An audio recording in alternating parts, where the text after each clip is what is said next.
Ahora vamos a hablar con Adrián Camps. ¿De qué se trata? Usted, bueno, él nos lo va a explicar mejor, pero así como a modo de introducción quiero decirles que son de las tierras más valiosas de la República Argentina, son tierras estatales, es decir, que son tierras públicas. ¿Y qué se querían hacer con esas tierras públicas?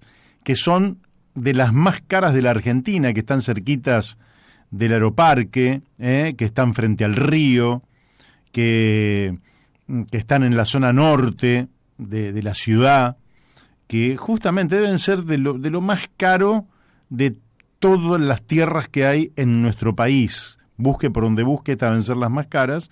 ¿Qué querían hacer? Negocios privados. Y hubo una audiencia en la que participaron miles de personas, lo vamos a estar hablando con Adrián Camps. Y parece que la mayoría de la gente se expresó en contra de este negociado que impulsa nada menos que el jefe de gobierno de la ciudad de Buenos Aires. Es decir, él es más de lo mismo, es decir, hacer negocios y negociados privados con tierras y bienes públicos. Creo que tenemos la diosa fortuna de ya estar comunicados con el diputado, mandato cumplido, Adrián Camps. Buen día, Adrián. Buen día, Mario. Bien, bien. Bueno, Adrián, hubo una audiencia pública por las tierras de Costa Salguero. ¿Es así? ¿Terminó esa audiencia? ¿Hablaron todos los que se habían anotado? ¿Qué dijeron? Bueno, te largo estas preguntas para que vos nos informes con mayor claridad. Bueno, era una audiencia por la rezonificación de las tierras de Costa Salguero para ser vendidas y hacer allí un desarrollo inmobiliario y dejar un pequeño parque ahí contra el río.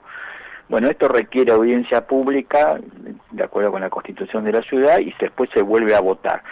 Teóricamente, en la audiencia pública van los vecinos, expresan su opinión y los diputados tienen que tener en cuenta la opinión de los disertantes cuando se vota por segunda vez la ley. O sea, la ley se puede modificar de acuerdo a la opinión de los vecinos.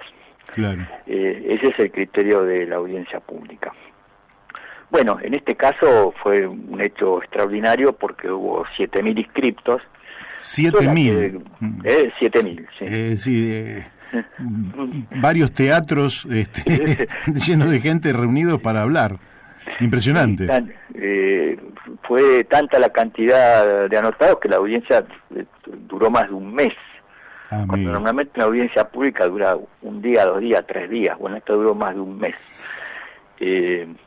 Bueno, y el 97% de los que hicieron uso de la palabra se manifestó en contra. ¿97%? 97%, un poquito más, creo que el 97.5%. Bueno, se manifestó en contra del proyecto del oficialismo y a favor de que Costa Salguero pase a ser un parque público. Claro. Que es el parque que no tiene la ciudad de Buenos Aires. Le falta un parque sobre la costa del río, no tiene nada. Y al recuperar esas tierras que originalmente eran del puerto, después la administración del puerto las concesionó a quienes explotaron Costa Salguero. Acordate que ahí se han hecho fiestas. Sí. Bueno, hay centro de convención, hubo una tragedia en Costa Salguero, con chicos que se envenenaron por consumo de drogas y falta de aireación de los espacios. Bueno, es la gran oportunidad que tenía la ciudad, que tiene, porque la tiene, de tener su parque en la costa del río. Bien. Y vos, ¿cómo ves al oficialismo? ¿En actitud de dar marcha atrás con esta iniciativa o lo ves empecinado y en buscar alguna tramoya, algún contubernio para avanzar con la entrega de esta tierra? Mira, la veo difícil. Obviamente el objetivo es seguir para adelante porque esto es un negocio multimillonario. Claro. Sí, es un negocio, pero está teniendo muchas trabas. No solamente que se ha volcado la opinión pública en contra, no solamente los vecinos. Vos escuchás las radios y todo el mundo está de acuerdo con que eso tiene que ser un parque. Pero además hay un fallo de la justicia que aprobó un amparo para declarar inconstitucional la primera ley, que es la que autorizó la venta de las tierras. Claro. La que están tratando ahora es la zonificación, es decir, cómo van a ser las construcciones. Así que ya tiene un fallo en contra por inconstitucionalidad de la ley. ¿Y en qué sostiene la inconstitucionalidad la ley? Recordánoslo. Porque cuando se aprobó la venta, se aprobó como ley de una sola lectura. Y la venta de tierras requiere doble lectura y audiencia pública. Uh-huh. Es decir, se vota 2 veces con audiencia pública en el medio. Y esta vez se votó una sola vez y la dieron por válida. Es como si en el Congreso de la Nación se sancionó una ley con solamente el voto de la Cámara de Diputados. Claro. ¿Entendés? Como la legislatura no tiene doble cámara, para determinado tipo de leyes, por ejemplo la venta de tierra pública, establece una audiencia pública y una segunda votación, que vendría a ser lo que a nivel nacional sería la votación del Senado, ¿no? Para hacer una comparación, ¿no? Es que, bueno, le falta la segunda votación, claro. y le falta la audiencia pública y la segunda votación, y la daban por válida. Y Horacio Rodríguez Larreta, ¿no tendría ya, frente a la evidencia, que decir, señores, este proyecto queda al margen y hacemos de este espacio un espacio público para la ciudad? Sí. Máximo en un año electoral, ¿no? Uh-huh. Le va a ser difícil, pero ellos a veces esperan que pasen las elecciones y cuando viene el recambio de los diputados, allí a las 3, 4 de la mañana, te aparece una votación uh-huh. de estas como hicieron con la venta en el 2019, que se aprobó así. Pero tiene otro problema, porque yo te decía, tiene problemas en la justicia, tiene problemas con los vecinos, tiene volcada en contra de la opinión pública, y ahora tiene una declaración de la Administración Nacional de Aeronáutica Civil que dice que el lugar no es apto para viviendas. Ah, mirá. Que no es apto para viviendas, por 2 motivos. Una, por el nivel de ruido. Claro, tiene muy cerca el aeroparque. Porque está en la punta del aeroparque. Ahora no, porque el aeroparque está en refacciones. Pero está en la punta está a 500 metros de la punta de la pista. Claro. Entonces, todo el día están saliendo aviones, porque tiene una densidad tremenda del aeroparque, más ahora que lo reformaron. Y entonces el nivel de ruido no es compatible con lo que establece la ciudad para las zonas residenciales. Claro. Y por otra parte, existe la posibilidad de accidente. Uh-huh. Claro. Porque el punto donde más accidentes se producen es en el despegue o en el aterrizaje. Claro. Sí, o sea que allí perfectamente se puede producir un accidente, que ya se produjo cuando fue lo del accidente de Lapa. Sí. El avión siguió de largo y se metió en ese predio. Así que vos te imaginate que si hay en viviendas puede ocurrir una tragedia. Claro, quiere decir que no hay nada que pueda impulsar al gobierno, salvo el negocio espurio, para seguir adelante con este proyecto. Pero en realidad tendría que ser explícita una declaración de Horacio Rodríguez Larreta diciendo, bueno, frente a la evidencia de que la mayoría de la opinión pública está a favor de un espacio, de un parque, y por razones de seguridad, etcétera, etcétera, bueno, vamos con el parque público. Sí, digamos, han acumulado una cantidad de elementos en contra, desde la inconstitucionalidad de la ley que aprobó la venta. Creo que lo más razonable sería que den marcha atrás y que manden la ley al archivo y se acabó la historia. Uh-huh. y den cabida a la voluntad del pueblo de la Ciudad de Buenos Aires y del conurbano, porque en la ciudad viene mucha gente del conurbano. Vos vas a la costanera y hay mucha gente que viene de la provincia de Buenos Aires. Claro. No es solamente la ciudad. ¿Y de qué superficie estamos hablando? ¿Qué superficie de tierra? 17 hectáreas. Uh-huh, claro. Es muy grande. Un lindo predio. Muy grande. Puede ser. Y vos, si vos recorres toda la costa del Río de la Plata en la ciudad, no tenés un solo lugar, si no tenés un solo espacio verde que dé contra el río. Claro, es una Están locura. Están todos ocupados. A diferencia de Montevideo, ¿verdad? Pero sí, cualquier ciudad que tienen, cualquier ciudad que tenga la posibilidad de algo como el Río de la Plata. Ya lo dijo el genial arquitecto Le Corbusier, cuando visitó la Argentina, dijo, bueno, ustedes, el único horizonte que tiene la ciudad de Buenos Aires es el Río de la Plata, no lo pierdan. Claro. Dijo, es el único lugar donde se ve el horizonte. Sí, es un horror que realmente no se aproveche todas esas tierras que dan al río. ¿Cómo pensás? Vayamos un poquito a lo político. ¿Cómo Sí. Evidentemente Horacio Rodríguez Larreta está en carrera para las presidenciales del año 2023. Eso es más que evidente porque uno ve cómo operan medios que están muy cercanos a Juntos por el Cambio, ve cómo es incorporado en las encuestas Horacio Rodríguez Larreta. ¿Cómo pensás que pega este episodio sobre esa pretensión presidencial del jefe de gobierno de la ciudad? En esto, y mira, tiene un rechazo de esta política en la ciudad de Buenos Aires. Claro. Pero el PRO mantiene un alto porcentaje de votos. Es así, ¿no? Porque ellos han conseguido polarizar, apelar al sentimiento antiperonista, llamémoslo así, o no peronista, y siempre cuando llegan las elecciones ellos polarizan en la ciudad. Claro. Ahora, fuera de la ciudad de Buenos Aires no ocurre lo mismo, ¿no? No, claro. Y realmente, si él aspira a ser presidente de la nación, es un antecedente muy grave. Claro. Porque tanto el gobierno de Macri como el de Larreta se han cansado de vender tierra pública o de concesionar, y realmente una continuidad de esa política a nivel nacional sería extremadamente grave. Así es. Porque la Argentina tiene mucha tierra pública. En la ciudad ya prácticamente la agotaron toda. Quedan muy poco. Pero a nivel nacional queda mucho.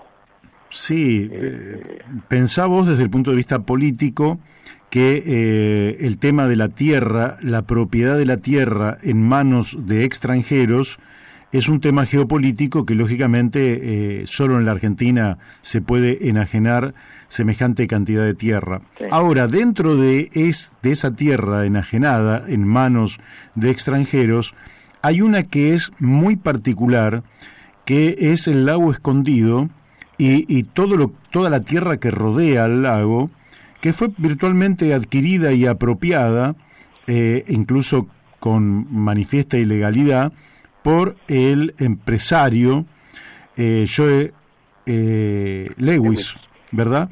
Ese hombre tiene una mansión gigantesca y tiene un cuestionamiento muy grande de las poblaciones cercanas que quieren acceder al lago y él no los deja con seguridad privada. Pero fíjate qué señal dramática que Mauricio Macri iba a descansar a la mansión de Joe Lewis, ahí frente al lago Escondido. Es así como vos decís. Digamos, si se hace si se aplica el criterio que se usó en la ciudad de Buenos Aires por el gobierno de Macri y Larreta a la nación, sería un verdadero desastre. Sí. Un verdadero desastre, porque la especulación de la tierra pública es gigantesca. Nosotros tenemos tierras ferroviarias a nivel nacional, tenemos tierras de destacamentos militares. Sí, tierras que van quedando en manos del fisco porque no tienen herederos. Sí. Macri lo intentó, en la última etapa lo intentó.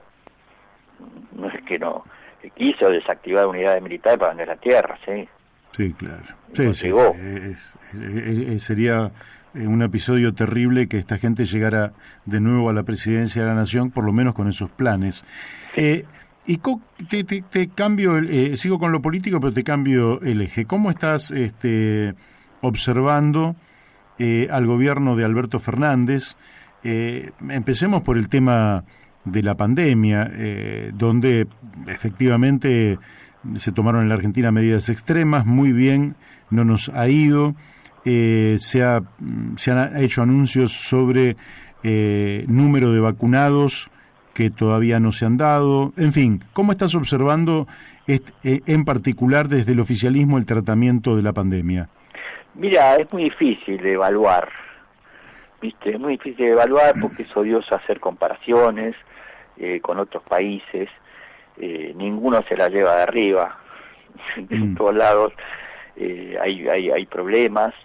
Entonces son experiencias que se van haciendo y realmente, bueno, a nosotros no nos fue bien, pero tampoco nos fue tan mal. En ningún momento tuvimos saturados los sistemas de salud, se deterioró mucho la economía, pero bueno, me parece que sería injusto hacer una calificación negativa, tampoco se puede hacer positiva. Sí, o sea, lo sitúas allí como un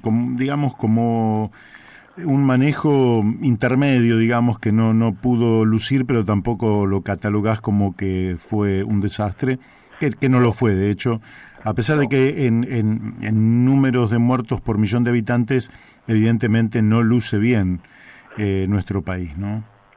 No luce bien porque está, no sé, dentro de los 20 primeros, digamos, pero bueno. Sí. Y también hay que ver cómo se registran el caso de las personas fallecidas. Sí, es muy difícil todo eso. Porque nosotros pasamos el invierno y el COVID reemplazó a otras enfermedades que generaban mucha mortalidad en la gente, en los adultos mayores, ¿no? Uh-huh. Como la neumonía, otro que fue reemplazada por el COVID. Claro. Entonces hay que desagregar las curvas haciendo comparación, bueno, con cuántos fallecidos había en un año sin COVID y otro con COVID, cuántas se pueden atribuir al COVID, aunque realmente esas personas hayan fallecido por COVID, ¿no? Pero también podían ser vulnerables a otras enfermedades. Entonces es muy difícil de evaluar. Sí, sí. Muy difícil de evaluar. Y por último, y en términos generales, ¿cómo ves el mapa político de la Argentina? ¿Cómo ves la perspectiva de que irrumpa un tercer espacio político en el país? ¿Cómo estás viendo eso? Mira, me parece que la situación está indefinida y que depende mucho de lo que nos pase con la pandemia de acá para adelante y con la economía. Uh-huh. Porque me parece que la economía está castigando brutalmente a los sectores populares, tanto a los trabajadores, a los ocupados, la economía informal, las clases medias. Me parece que es terrible lo que está sucediendo con el aumento descontrolado de precios, ¿no? Claro. Eso, si los precios de los alimentos están superando ampliamente la inflación, los salarios, bueno, ni te cuento las jubilaciones. Uh-huh. Y entonces y las medidas que se plantean para controlarlo ya las vivimos, no dan ningún resultado. Sí, sí. Eso es lo mismo que antes teníamos el cerdo para todo, el pescado para todo, que tenías que ir a buscarlo a 2 puntos en la ciudad a las 5 de la mañana, no sé, no sirve eso. No sirve, no da resultado. No aparece, y si aparecen los productos son de pésima calidad. Acá el problema es cómo se controla el precio de los alimentos, fundamentalmente, que son los que más impactan en la economía popular. Uh-huh. Porque la gente que gana poco gasta la mayor parte del sueldo en alimentos. Y acá se le han duplicado los precios, y te lo digo con total uso de razón, porque yo salgo a hacer las compras. Mira. En mi casa. Me parece muy bien, Ahí tienen un diputado que sale a hacer las compras. Sí, un ex diputado, porque no era diputado también salía. Pero ¿Y vos decís que se duplicaron los precios de los artículos en muchos casos sí. Más esenciales? En muchos casos sí, hay cosas que están, lo que son todas las frutas, las verduras, demás tienen precios exorbitantes. Y lo que pasa con la carne, con el pescado, ¿no? ¿Qué te puedo decir? El filete de merluza pasó de 240 a 440, no sé. Claro, tremendo. En un par de meses. Y lo que te ocurre cuando se dispara el precio de la carne es que todas las alternativas a la carne vacuna se acomodan en la misma posición. Sí. porque la gente dice, bueno, no puedo comprar carne vacuna, compro pollo, compro pescado, compro cerdo. Bueno, todo eso aumenta en la misma proporción. Uh-huh. Bueno, el lunes que viene vamos a hablar con Polino sobre estas cosas porque se reglamentó la ley de góndolas. Sí. Y bueno, veremos, hablaremos con él acerca de qué perspectiva hay, pero evidentemente estamos, recién hablábamos con el ingeniero Ricardo Lasca por los aumentos en los peajes, en la verificación técnica vehicular, en la patente, en los combustibles, en fin, todos los componentes que hacen al transporte automotor. Todo eso va a inflación, porque evidentemente el transportista no tiene otra alternativa más que trasladar los mayores costos al precio de lo que transporta, los fletes incrementan estos costos. Realmente da la impresión de que estuviéramos retomando una aceleración inflacionaria peligrosísima, porque veníamos con el 1, 1,5, 2 y ya estamos en el 4, ¿no? Sí, y el otro problema es que, bueno, han aumentado los precios internacionales de lo que Argentina exporta, uh-huh. Fundamentalmente alimentos, sí. Granos, alimentos, cosa que para el país es algo bueno. Sí. Yo no coincido con los que dicen que es una tragedia. No, al contrario. El problema es cómo lo administrás. Uh-huh. Porque si vas a terminar pagando en el mercado interno los precios internacionales con un salario extremadamente bajo en dólares, bueno, eso sí es una tragedia, pero el tema es cómo administrás esa bonanza que nos viene de la capacidad de exportación, y ahí tiene que intervenir el Estado. No puede dejar esto al libre juego de la oferta y la demanda. Sí, claro. Bueno, veamos qué cortes exportamos, qué cortes no. Uh-huh.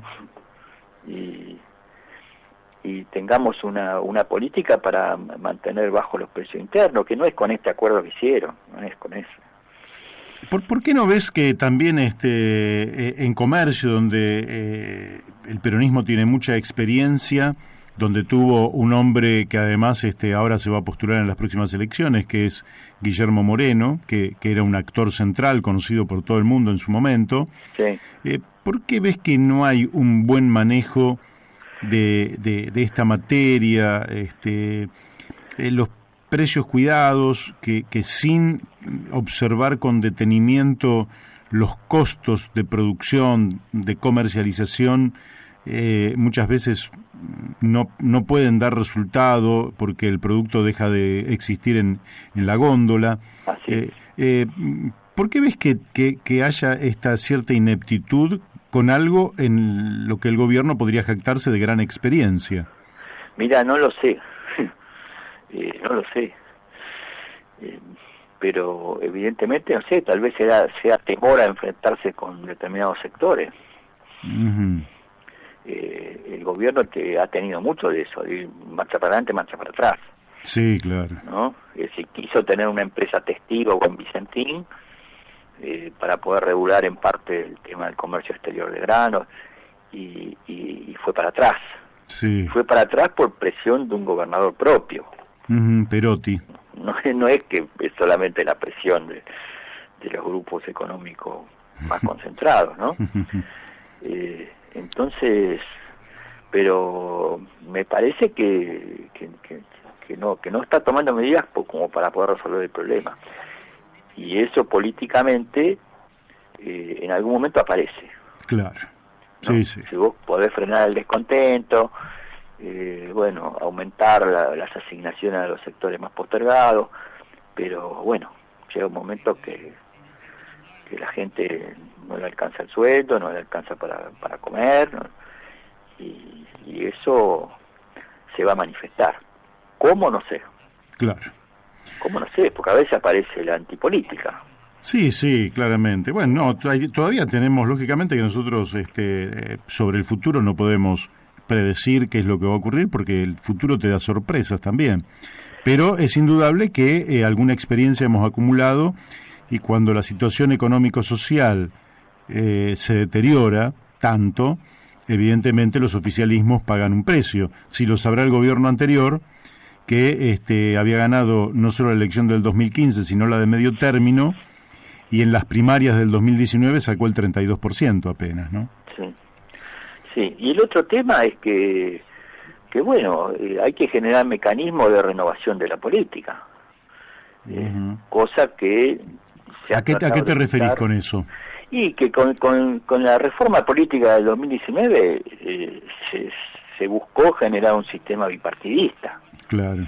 Y hacerle la vida imposible a los partidos chicos, las alianzas chicas, para que puedan presentarse a elecciones y que todo se canalice a través de dos grandes alianzas, que son, bueno, el panperonismo y el panradicalismo, llamémoslo así, para ponernos en el contexto histórico previo. Sí, sí. Pero dos grandes alianzas y que todo se tenga que canalizar allí a través de elecciones internas que no se hacen. Sí, no claro. se hacen porque también existen trabas absolutas para que las corrientes internas se puedan presentar a elecciones. Y lo que no se logra disuadir con los mecanismos burocráticos de que hay que juntar 500.000 adherentes, abrir 40 cuentas y demás, te lo hacen con el reglamento interno. Claro. Te ponen un piso del 25%, del 20%, y entonces eso disuade a las listas que se pueden presentar. Pero Así eso es. mata la política. Claro. Mata la política porque llega un momento que fracasó el gobierno anterior y llega a fracasar y la gente que dice, bueno, no hay más soluciones. Claro. No se permite el desarrollo de otras fuerzas. Entonces eso es una tragedia. Porque, bueno, no nos dejan sin recambios políticos. Así es. Y el ciudadano se termina hartando de todo y dice, bueno, que se vayan todos. O busca soluciones mágicas, desconocidas. Sí. Como hemos visto, inclusive en los Estados Unidos, bueno, que eso se canalizó dentro del Partido Republicano. Sí. Que ahora está atravesando una crisis de la hostia. Bueno, Adrián, el tiempo se nos ha ido, te agradezco muchísimo, fue muy claro, incluso esto último que vos acabas de decir, que efectivamente un sistema político que cierra las posibilidades de que por dentro de los dos grandes conglomerados emerjan alternativas y también cierra la posibilidad que por fuera de esos dos conglomerados emerjan alternativas, lo que está, y además fracasando esos dos conglomerados, lo que está alimentando es una bomba de tiempo, ¿no? Así es, muy clara la síntesis. Bueno, te mando un fuerte abrazo y gracias por la participación aquí en La Brújula. No, por favor, gracias a ustedes. Bueno, hemos hablado con el diputado de la ciudad autónoma de Buenos Aires, Adrián Camps, mandato cumplido, y ahora vamos a la tanda de la radio.